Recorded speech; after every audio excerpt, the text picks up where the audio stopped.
뇌경색 쓰러지기 전 징후들.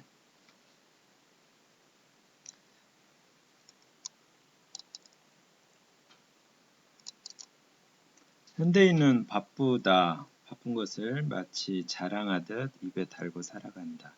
나 역시 그랬었다.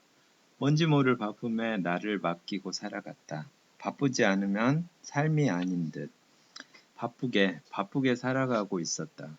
지금 돌이켜 생각해보면 과연 그 바쁨이 누구를 위한 바쁨이었을까 싶다. 물론 바쁘게 사는 것이 나쁜 것은 아니다. 어떤 목표를 이루기 위한 바쁨은 어느 정도 공감한다. 그러나 맹목적인 바쁨, 그저 바쁘게 사는 모습에 지쳐 있는 모습으로 살아간다. 삶을 되돌아보거나 반추 없이 사는 것, 그건 살아있어도 사는 게 아니다.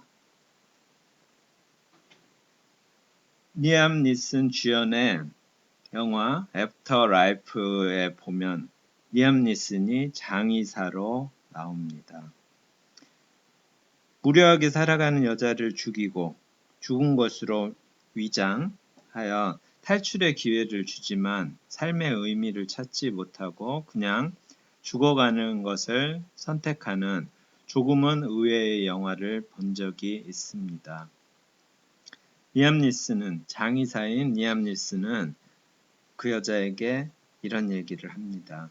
죽는 것보다 사는 게 더 겁나지 라는 말을 합니다. 영화를 보는 내내 그녀의 삶을 의지를 가지고 살아가기를 희망했지만 그냥 그렇게 의지 없이 죽어가는 것을 선택합니다. 좀 충격이었습니다. 삶에 의지 없이 살아간다는 사실이.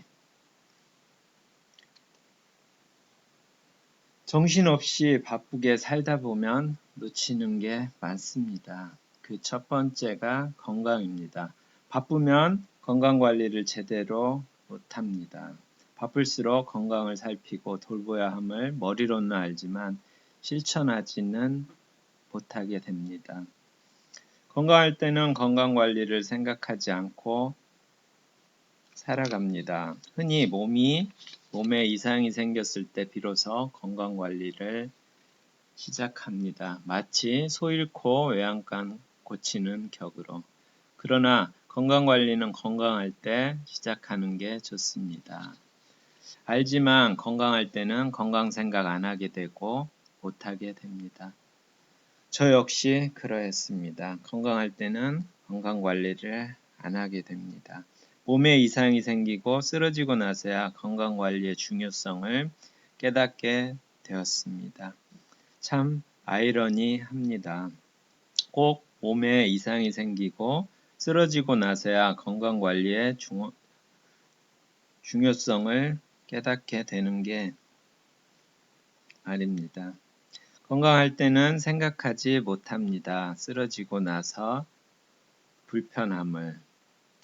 병원에서 만난 이들과 얘기해보면 대부분 후회를 합니다. 건강할 때 건강을 유지하려고 애쓰지 못했음을.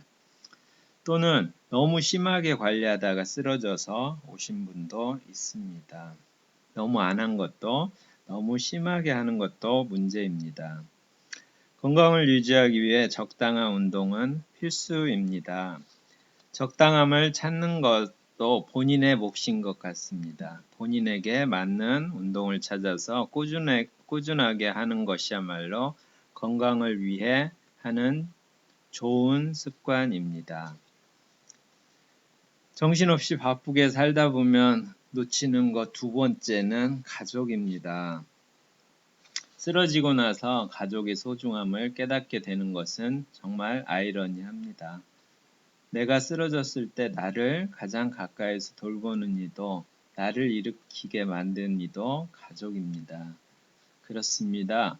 내 자신의 건강이 첫째이고 그 다음이 가족입니다. 가족과 건강 반드시 지켜야 하고 꾸준한 관심을 가지고 노력해야 할 부분입니다.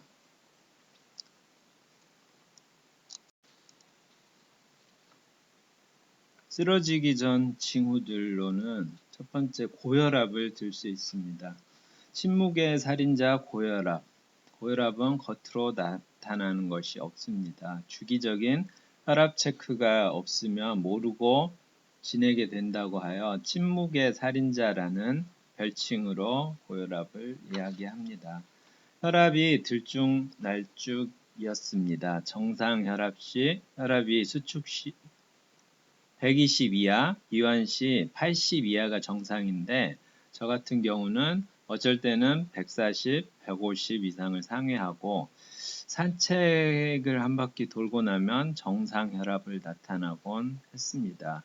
이게 가장 위험합니다. 약을 꺼려 하는 이유는 한번 약을 먹기 시작하면 평생 먹어야 한다는 것입니다. 그러나 쓰러지고 나니 가장 후회하는 부분이 바로 거기에 있습니다. 약을 먹다가도 정상 혈압이 유지되면 끊으면 되는 것을 혈압만 잘 유지했어도 뇌경색으로 혈관이 막히지 않았을 텐데 뒤늦은 후에는 언제나 아쉬움이 남습니다. 주변에 혈압약을 고민하면 저는 언제나 말합니다. 일단 먹고 보라고. 병원에서 먹으면서 처방하면 무조건 먹어야 한다고. 일단 먹고 운동이나 살이 빠지면 혈압은 다시 정상으로 돌아옵니다. 그러면 그때 의사와 상의해서 혈압약을 끊으면 됩니다. 예전처럼 평생 먹어야 하는 약이 아닙니다. 혈압 관리를 했었다면 이렇게 되지는 않았을 텐데. 어쩌면 평생 관리할 수 있는 길이 열린 걸로도 볼 수 있습니다. 두 번째는 시력이 떨어지는 징후가 있었습니다. 안경점으로 가서 다초점으로 바꿨습니다. 노안이라고 했습니다. 중심을 잘 못 잡고 넘어지면서 발톱이 부러지는 경우도 있었습니다. 세 번째로 불규칙한 생활, 운동 부족과 통풍이라는 지병을 10년 넘게 앓고 있었습니다. 통풍약을 10년 이상 먹고 있었던 것입니다. 한번 통풍 발작이 오면 너무도 아프기에 약을 잘 챙겨 먹었습니다. 아플 것 같으면 아프지 않게 예방하는 비상약도 가지고 있다가 느낌이 오면 먹곤 했습니다. 그 비상약의 부작용에 혈소판 감소가 적혀 있음을 너무나도 많은 시간이 지나서야 알게 됐습니다. 그 전에 알았더라도 지속적으로 먹었겠지만요. 야간 교대 근무는 불규칙한 생활의 주범입니다. 저 같은 경우는 통신 일을 하고 있었습니다. 시스템 감시 및 이상 상황 발생 시 신속하게 조치를 해야 하기 때문에 24시간 지켜야 하는 교대 근무를 했습니다. 교대 근무는 젊은 시절에는 몸이 그래도 견디지만 40이 넘으면 몸에 무리가 오는 것 같습니다.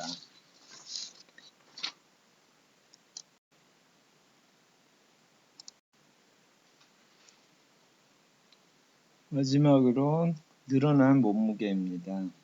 살이 많이 쪘습니다. 평소 75kg 전후에서 82kg까지 짧은 시간에 살이 찌고 살이 찌면 혈압도 올랐습니다. 살이 빠지면 혈압이 다시 정상으로 돌아오고 그랬습니다. 혈압은 시시각각으로 변합니다. 오를 때는 느낌이 있습니다. 내가 혈압이 오르는 상태를 스스로 압니다. 뒷목이 뻣뻣해지고 머리가 아파옵니다. 그럴 때 혈압을 재보면 어김없이 기준치 이상이었습니다. 이상 쓰러지기 전 징후들에는 고혈압, 시력 저하, 불규칙한 운동 부족, 통풍, 저 같은 경우는 늘어난 몸무게 이렇게 4가지로 정리를 해보았습니다. 오늘도 행복하시길 바랍니다. 감사합니다. 고맙습니다. 사랑합니다.